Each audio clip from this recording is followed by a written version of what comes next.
মানিকগঞ্জে সাবেক প্রধানমন্ত্রী মরহুমা বেগম খালেদা জিয়ার স্মরণে দোয়া ও আলোচনা সভা।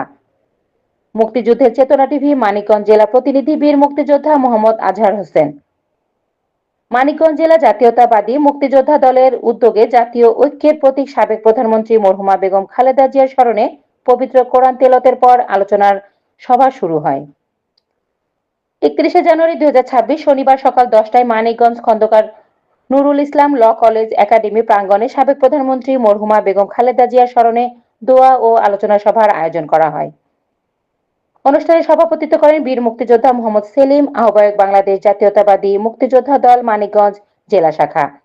অনুষ্ঠানের প্রধান সমন্বয়কারী ছিলেন অ্যাডভোকেট আজাদ হোসেন খান, সাধারণ সম্পাদক জেলা আইনজীবী সমিতি মানিকগঞ্জ।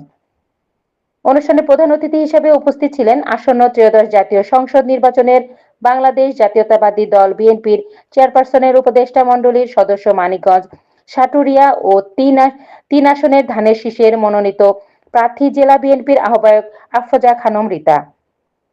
বিশেষ অতিথি উপস্থিত ছিলেন আতাউর রহমান ঢালী, বাংলাদেশ জাতীয়তাবাদী দল বিএনপির চেয়ারপারসনের উপদেষ্টা মণ্ডলীর সদস্য। প্রধান বক্তা হিসেবে উপস্থিত ছিলেন বীর মুক্তিযোদ্ধা ইশতিয়াক আজিজ উলফাত, সভাপতি বাংলাদেশ জাতীয়তাবাদী মুক্তিযোদ্ধা দল কেন্দ্রীয় কমিটি।